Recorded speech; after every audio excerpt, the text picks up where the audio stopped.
இயல் 9 உரைநடை ஊரடங்கு லாக்டவுன் பாடம் அறிமுகம். ஊரடங்கு என்றால் லாக்டவுன் என்பதன் பொருள். ஊரடங்கின் போது அனைவரும் வீட்டிலேயே இருக்குமாறு அறிவுறுத்தப்பட்டது. இது அரசாங்கத்தால் கடுமையாக பின்பற்றப்படுகிறது.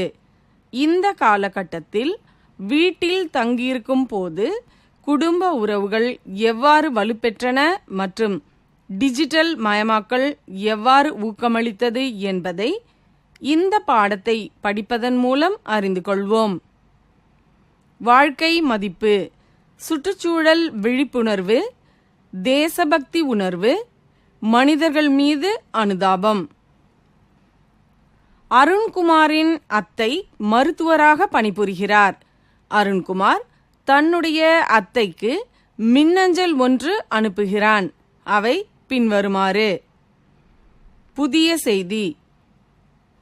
பெறுநர் DRMEGNA 1234@gmail.com.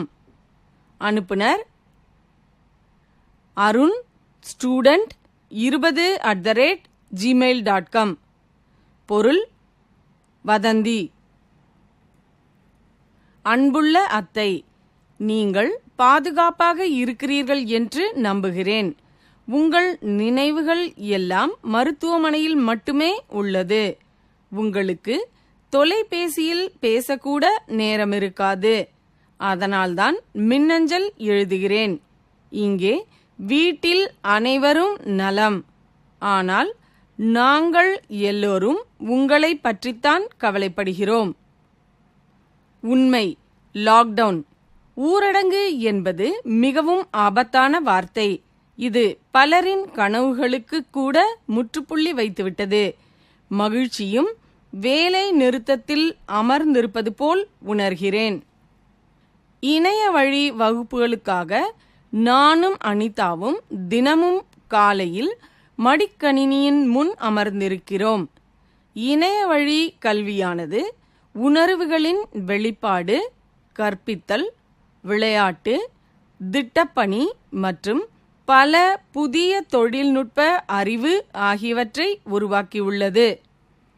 இன்று பள்ளி வளாகத்திலுள்ள மரங்களின் பசுமையான சுற்றுச்சூழலையும் நண்பர்களுடைய மதிய உணவு பெட்டிகளின் நறுமணத்தையும் பிரார்த்தனை கூட்டத்தின் ஒழுக்கத்தையும் இசை வகுப்பில் இருந்து வரும் ஒலி அலைகளையும் பேருந்தின் சலசலப்பையும் மைதானத்தின் புழுதியையும் வேடிக்கை பார்ப்பதையும் நான் இன்று உணர்கிறேன். வகுப்பும் மிக முக்கியமான ஒன்று. இவை எனக்கு நிறைய கற்றுக் கொடுக்கின்றன. சுதந்திர போராட்ட வீரர்கள் மற்றும் இராணுவ வீரர்கள் மட்டுமே தேசபக்தர்கள் என்று இதுவரை நினைத்து கொண்டிருந்தோம். ஆனால் தேசபக்தி என்பது ஒரு எண்ணம், உணர்வு என்று உங்களை பார்த்ததும் தான் புரிந்து கொண்டேன்.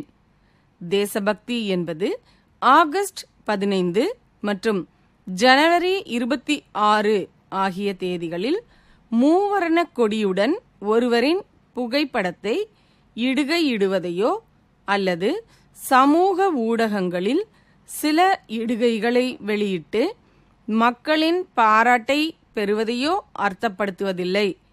தன் சுயநலம், குடும்பம், சமூகம் போன்றவற்றிலிருந்து உயர்ந்து நாட்டின் நலனுக்காகவும் கௌரவத்திற்காகவும் சேவை செய்ய தயாராக இருப்பவரே உண்மையான தேசபக்தர் ஆவார்.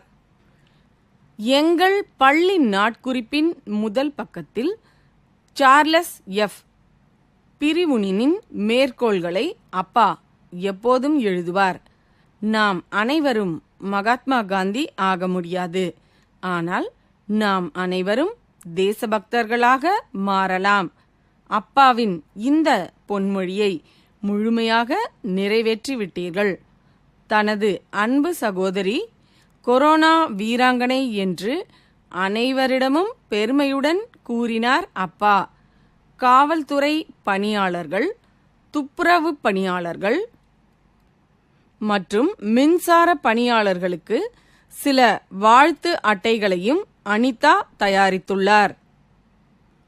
கொரோனா தொற்று அலை அதனுடன் சில பரிசுகளையும் கொண்டு வந்துள்ளது. லாக்டவுனுக்கு முன்பு சாலைகளில் வாகனங்கள் ஓடுவதால் ஒலி மாசு ஏற்பட்டது.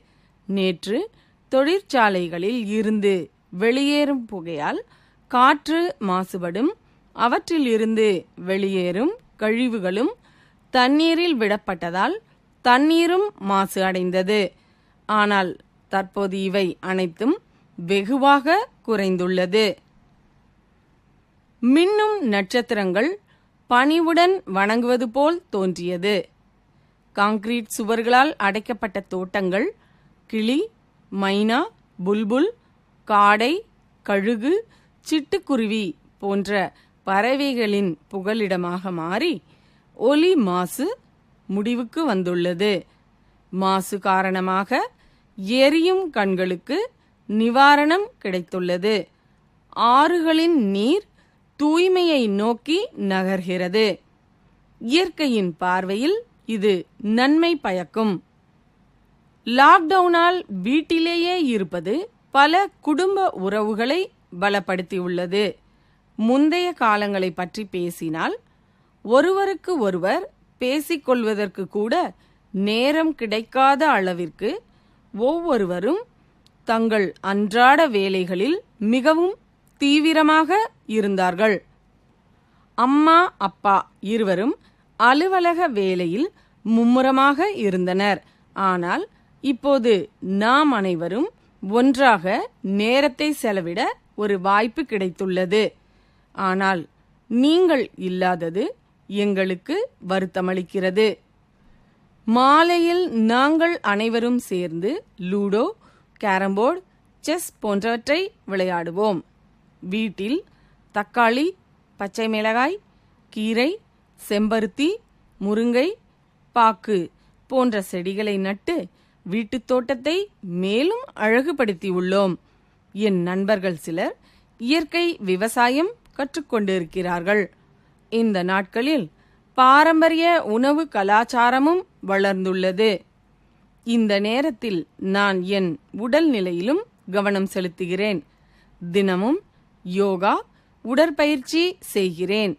இதனால் நாள் முழுவதும் சுறுசுறுப்பாக இருப்பதுடன் மன அமைதியும் கிடைக்கிறது.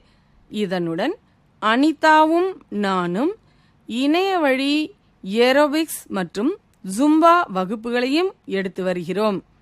நானும் யூடியூப் வழியாக கற்றுக்கொண்டு கேக் செய்து அனைவருக்கும் ஊட்டினேன். நீங்கள் வீட்டுக்கு வந்ததும் உங்களுக்கும் கண்டிப்பாக செய்து கொடுப்பேன். இன்று கொரோனா காலத்தில் மேலும் ஒரு விஷயம் நன்றாக புரிந்து கொள்ளப்பட்டுள்ளது. மேலும் தன்னை ஆரோக்கியமாக வைத்துக் கொள்வதும் விதிகளையும் சட்டங்களையும் கண்டிப்பாக பின்பற்றுவதும் சிந்தித்து கற்றுக்கொள்வதும் அவசியம். உங்கள் கடமையை நீங்கள் முழு பக்தியுடனும் பொறுமையுடனும் செய்ய வேண்டும் என்று நான் எப்போதும் விரும்புகிறேன். உங்கள் ஆரோக்கியத்தையும் கவனித்துக் கொள்ளுங்கள். உங்கள் மருமகன் அருண்குமார்.